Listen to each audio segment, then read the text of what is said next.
Le daratumumab est quand même un traitement qui a été approuvé, maintenant remboursé et disponible au Canada pour une large population.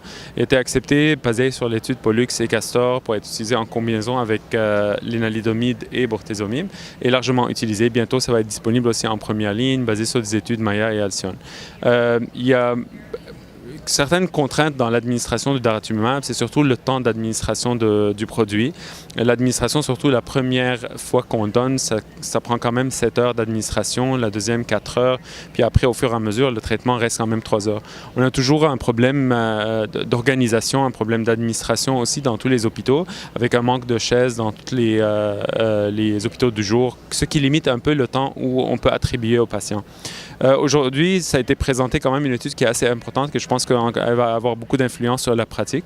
C'est l'étude Columba. C'est une étude qui a comparé en monothérapie le daratumumab. Ce n'est pas une indication qui est approuvée au Canada, mais quand même c'est une première étape qui a été dans l'approbation du produit en intraveineux.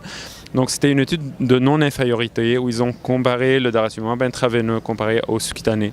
Dans le sous-cutané, c'est une dose fixe. La dose, c'est 1800 mg, était établie depuis une phase B, phase 1B, l'étude PAVO.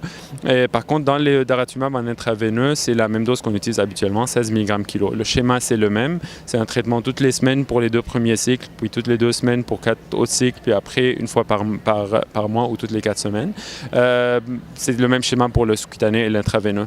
Les objectifs primaires de l'étude, c'était le taux de réponse, mais aussi, surtout, c'était la concentration minimale plasmatique qui a été évaluée avant le 3e cycle d'administration. Donc, après à peu près 8 semaines de daratumumab, ce qui est quand même les 2 premiers, c'était les 2 premiers objectifs primaires.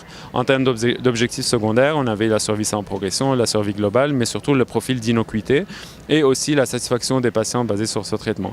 Après, à peu près, c'était un total de 7,4 mois de suivi pour avoir toutes les données.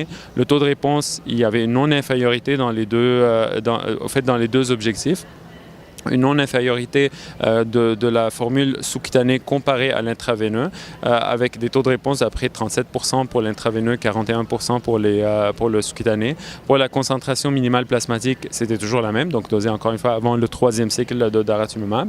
Les autres objectifs aussi, une non-différence dans la survie sans progression et la survie globale, avec des survies sans progression de 6 comparé à 5,6 mois, avec une différence non significative. Pour les effets secondaires, il n'y avait aucune différence en termes des effets secondaires, à part au niveau de les effets secondaires reliés à la perfusion, ce qui est un objectif et ce qui est quelque chose de très important.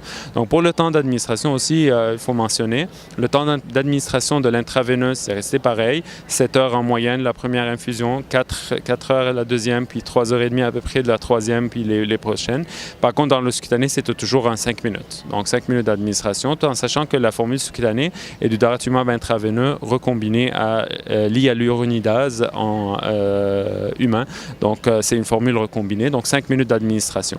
En termes donc, des effets secondaires reliés à la perfusion, il y avait une différence assez significative comparée en faveur de la formule sous-cutanée comparée à la formule intraveineuse, avec une différence quand même à peu près entre les deux de 20%, ce qui est quand même très significatif pour les deux. Et la majorité des effets secondaires, heureusement, c'était de grade 1-2. Il y avait une différence dans les grades 3, 1% pour la sous-cutanée, 5% pour la formule intraveineuse, et il n'y avait pas d'effet secondaire de grade 4. La seule différence un peu qui est importante aussi à mentionner, c'est le temps jusqu'à l'apparition des effets secondaires. Dans les intraveineuses, ça prend 1 heure et demie à peu près en moyenne. Pour la sous-cutanée, c'est 3 heures et demie avant apparition des effets secondaires. C'est quelque chose qu'on va prendre en considération aussi dans la conclusion. Donc, pour les deux, entre les deux. En termes de satisfaction pour les patients, certainement, les patients seront beaucoup plus satisfaits avec la sous-cutanée, et c'est ce qui était vraiment les données dans l'étude. Donc, en gros, si on va résumer qu'est-ce que ça donne, oui, la formule sous-cutanée est non inférieure à la formule intraveineuse dans un contexte de traitement de monothérapie donné chez des patients qui étaient multitraités, qui ont eu au moins 3-4 lignées de traitement basées sur l'étude. Donc, déjà, une étude de non-infériorité, on ne perd pas d'efficacité du tout, on a moins d'effets secondaires, on a moins d'effets reliés à la perfusion, ce qui est quand même des points d'interrogation. Est-ce que des questions qu'on va avoir, est-ce que dans les combinaisons des autres traitements, on va toujours avoir les mêmes résultats? Probablement que oui.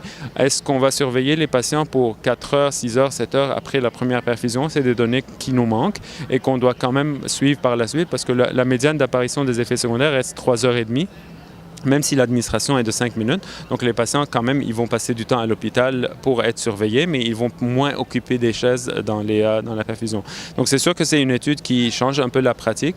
Et ce qui est très intéressant et je pense très excitant pendant toute cette période, c'est qu'avant, dans les anticorps monoclonaux comme le rituximab, le trastuzumab, ça a pris 15 ans, 20 ans avant qu'on ait une formule sous-cutanée, après qu'on ait eu une formule intraveineuse, alors que le daratumumab a été approuvé et disponible depuis à peu près 2-3 ans. Et là, on vient de voir la formule sous-cutanée apparaître et déjà, j'espère qu'elle sera disponible dans les années prochaines.